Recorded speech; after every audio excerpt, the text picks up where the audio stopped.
প্রথম প্রশ্ন, স্বামীকে খুশি করতে মেয়েরা কপালে টিপ দিলে কি কোনো সমস্যা আছে? দ্বিতীয় প্রশ্ন, মৃত ব্যক্তির নামে ৩ দিনা ৪০ কুলখানি করা কি জায়েজ নাকি হারাম? তৃতীয় প্রশ্ন, যে স্বপ্নগুলো দেখলে বুঝবো ভাগ্য ভালো, সৌভাগ্য আসবে, এমন স্বপ্নগুলো সম্পর্কে জানাবেন। চতুর্থ প্রশ্ন, শাশুড়িকে মা ডাকা আর শ্বশুরকে আব্বা ডাকা কি হারাম? নবীজি নাকি এটা নিষেধ করেছেন। পঞ্চম প্রশ্ন, বিকাল টাইমে ঘুমানো জায়েজ কিনা, এটা কি মাকরুহ? আসসালামু আলাইকুম ওয়া রাহমাতুল্লাহি ওয়া বারাকাতুহু। আলহামদুলিল্লাহি ওয়াহদা ওয়াসসালাতু ওয়াসসালামু আলা মান লা নাবিয়্যা বা'দা। প্রিয় দর্শক, অত্যন্ত গুরুত্বপূর্ণ অনেক প্রশ্ন আমরা আপনাদের কাছ থেকে পেয়েছি। আজকের এই ভিডিওতে তন্মধ্য থেকে উল্লিখিত নির্বাচিত গুরুত্বপূর্ণ ৫টি প্রশ্নের জবাব নিয়ে বিস্তারিত আলোচনা করবে ইনশাআল্লাহ। সুতরাং মনোযোগ সহকারে ভিডিওটি শেষ পর্যন্ত দেখবেন। আর আপনার কোনো প্রশ্ন থাকলে অবশ্যই কমেন্টে লিখে যাবেন, আমরা পরবর্তী ভিডিওতে জবাব দেওয়ার চেষ্টা করবো ইনশাআল্লাহ। তো আমরা সরাসরি প্রশ্নের জবাবে চলে যাই। একটি প্রশ্ন ছিল, বিকাল টাইমে ঘুমানো জায়েজ কিনা, এটা কি মাকরুহ? দেখুন, আসলে ঘুমের সময় তো হলো রাতে। ওয়াজআলনাল লাইলা লিবাসা, আল্লাহ তাআলা বলেন আমি রাতকে ঘুমানোর জন্য বানিয়েছি, এজন্য রাতেই মূলত ঘুমানোর সময়।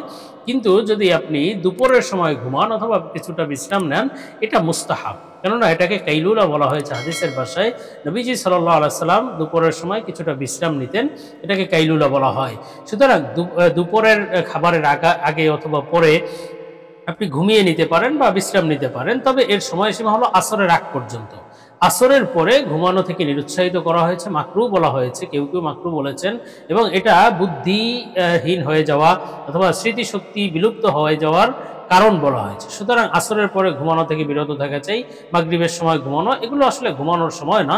তবে হ্যাঁ, এই সমস্ত সময় যদি আপনি বিশেষ কোনো অসুবিধার কারণে, অসুস্থতার কারণে ঘুমান, তাহলে গুনাহ নেই। তো আমরা পরবর্তী প্রশ্নের জবাবে চলে যাই। এই প্রশ্ন ছিল, শাশুড়িকে মা ডাকা আর শ্বশুরকে আব্বা ডাকা কি হারাম? নবীজি নাকি এটা নিষেধ করেছেন। দেখুন, নবীজি সাল্লাল্লাহু আলাইহি সাল্লাম নিষেধ করেছেন, এই মর্মে একটি হাদিস রয়েছে যে ব্যক্তি নিজের জন্মদাতা পিতা ছাড়া অন্য কাউকে পিতা দাবি করে, পিতা ডাকে, তার জন্য জান্নাত হারাম, তার জন্য জাহান্নাম। এই কথাটি হাদিসে রয়েছে। তবে এই কথার দ্বারা আসলে উদ্দেশ্য হলো জন্মদাতা পিতা নয় এমন ব্যক্তিকে পিতা দাবি করা, জন্মদাতা পিতা হিসেবে দাবি করা।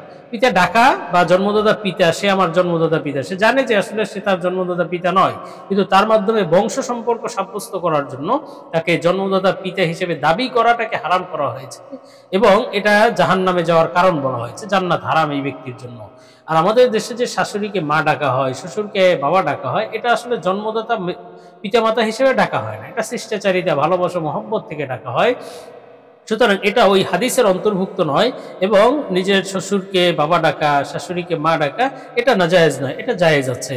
তো আমরা পরবর্তী প্রশ্নের জবাবে চলে যাই। প্রশ্ন ছিল, মৃত ব্যক্তির নামে ৩ দিনা ৪০ কুলখানি করা কি জায়েজ?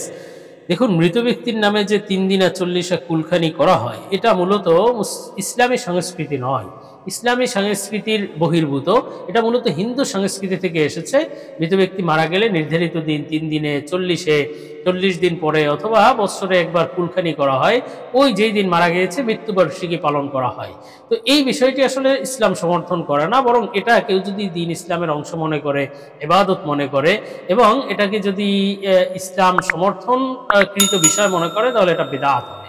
সুতরাং এই কাজ থেকে বিরত থাকতে হবে। ৩ দিনা ৪০ অথবা দিন তারিখ নির্ধারণ করে এভাবে খাবার খাওয়ানো, এটা জায়েজ নয়, এ থেকে বিরত থাকতে হবে। হ্যাঁ, কেউ যদি মৃত ব্যক্তির জন্য সওয়াব রিসানি করার নিয়তে কখনো কোনো দিন তারিখ নির্ধারিত না করে নিজের উদ্যোগে কিছু পয়সা দিয়ে অথবা কিছু খাবার দাবার খাওয়ায়, সেটা জায়েজ আছে। যদিও খাবার দাবার খাওয়ানোই যে উত্তম আমল এমন নয়, এর চেয়ে উত্তম আমল আরও আছে, সেটি আপনি করতে পারেন। যেমন মাদ্রাসায় লিল্লাহ ফান্ডে আপনি টাকা পয়সা দিয়ে দিতে পারেন, অথবা মাদ্রাসায় কিছু কিতাব কিনে দিতে পারেন। এর মাধ্যমে ওই কিতাব যতদিন ছেলেরা পড়বে, আলেম হবে, তারা আবার অন্যকে পড়াবে, তারা আলেম হবে, এভাবে কিয়ামত পর্যন্ত এর সওয়াব ওই মৃত ব্যক্তি পেতে থাকবে। সুতরাং এই আমলগুলো করা উচিত। এই খাবার খাইয়ে অনেক সময় বদনাম হয়, খাবার খাওয়ানোর মাধ্যমে বিভিন্ন খারাপ এর মধ্যে থাকে। সুতরাং এইটা যদি কেউ করে ওভাবে জায়েজ পদ্ধতিতে, তাহলে তো জায়েজ হবে, কিন্তু উত্তম হলো ওই সমস্ত পদ্ধতি যেগুলো উল্লেখ করা হলো। তো আমরা পরবর্তী প্রশ্নের জবাবে চলে যাই। প্রশ্ন ছিল, যে স্বপ্নগুলো দেখলে বুঝবো ভাগ্য ভালো, সৌভাগ্য আসবে, এমন স্বপ্নগুলো সম্পর্কে জানাবেন। দেখুন, স্বপ্ন আল্লাহ সুবহানাহু ওয়া তাআলার পক্ষ থেকে বান্দাদের জন্য হাদিয়া, উপহার। আল্লাহ তাআলা স্বপ্নের মাধ্যমে বান্দাকে বিভিন্ন সময় বিভিন্ন বার্তা দিয়ে থাকেন, সুসংবাদের বার্তা অথবা সতর্ক বার্তা। আর আল্লাহ তাআলা যে স্বপ্নগুলো দেখান, সেগুলো কিন্তু অবশ্যই সত্য স্বপ্ন, সহি স্বপ্ন, তার সত্য সহি ব্যাখ্যাও রয়েছে। তো আজকে প্রশ্নের ভিত্তিতে আমরা এমন কিছু গুরুত্বপূর্ণ স্বপ্নের ব্যাখ্যা সম্পর্কে আলোচনা করছি, যেগুলো দেখলে বুঝতে হবে যে ভাগ্য ভালো এবং সৌভাগ্য আসবে। এ সম্পর্কে আলোচনা করব নির্ভরযোগ্য স্বপ্নের ব্যাখ্যার কিতাব আল্লামা ইমাম মোহাম্মদ ইবনে সিরিন রহমতুল্লাহ আলাইহির তাবিরুর রুইয়া কিতাব থেকে। তো ইবনে সিরিন রহমতুল্লাহ আলাইহি বলেছেন, স্বপ্নে যদি কোনো ব্যক্তি চাদর দেখে, খুব সুন্দর বড় প্রশস্ত নতুন চাদর দেখে, তাহলে বুঝতে হবে এটি শীঘ্রই ভালো কিছু ঘটার আলামত, সৌভাগ্যের আলামত। বিশেষভাবে স্বপ্নে সবুজ অথবা সাদা রঙের চাদর দেখলে বুঝতে হবে যে সে জীবনে সচ্ছলতা লাভ করবে, অভাব অনটন দূর হয়ে যাবে এবং সাথে সাথে প্রশংসিত জীবন লাভ করবে, এটি সৌভাগ্যের আলামত। আর স্বপ্নে যদি কোনো ব্যক্তি নিজের কাছে নতুন চাদর দেখে, পরিষ্কার চাদর দেখে, নতুন চাদর গায়ে দিতে দেখে, ক্রয় করতে দেখে, এই ধরনের স্বপ্ন দেখলে তাহলে বুঝতে হবে যে আল্লাহ তাআলা তাকে সম্মান মর্যাদা বাড়িয়ে দিবেন, নেতৃত্ব লাভ করবে, সে ক্ষমতা লাভ করতে পারবে ইনশাআল্লাহ। তবে চাদর নষ্ট হয়ে যেতে দেখা, চাদর পুড়ে যেতে দেখা, ছিঁড়ে যেতে দেখা, এগুলো অবশ্য সতর্কবার্তা, নিজের আপনজনের মধ্য থেকে কারো মৃত্যু হওয়ার সতর্কবার্তা দেওয়া হচ্ছে। আর স্বপ্নে সাদা রঙের অথবা সাদা রঙের চাদর দেখলে এর ব্যাখ্যা হয় নিজের পুত্র সন্তান হবে এবং বুদ্ধিমান হবে সে। আর যদি লাল চাদর দেখে বুঝতে হবে পুত্র সন্তান হবে এবং সে ভবিষ্যতে ধনী হতে পারবে।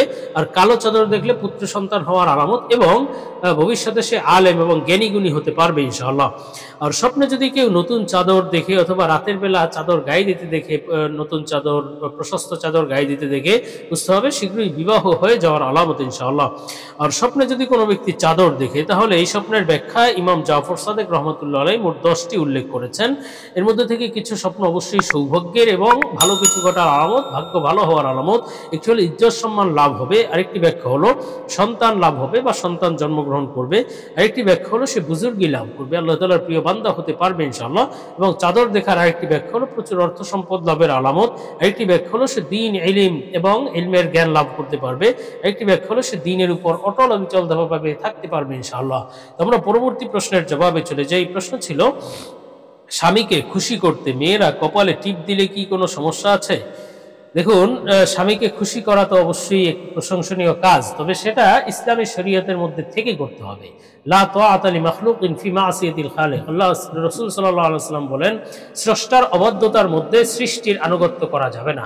অর্থাৎ আপনি স্বামীর আনুগত্য করলেন, তাকে খুশি করার জন্য আল্লাহ তাআলাকে অখুশি করে দিলেন, এইটা জায়েজ নেই। যেহেতু কপালে টিপ পরা এটা ইসলামী সংস্কৃতি না, এটা হিন্দুয়ানি সংস্কৃতি এবং খারাপ মহিলাদের আলামত হিসেবে একসময় প্রচলিত ছিল। সুতরাং কপালে টিপ পরা, কপালে টিপ দিয়ে সাজগোজ করা, এটা থেকে মহিলাদের বিরত থাকা চাই।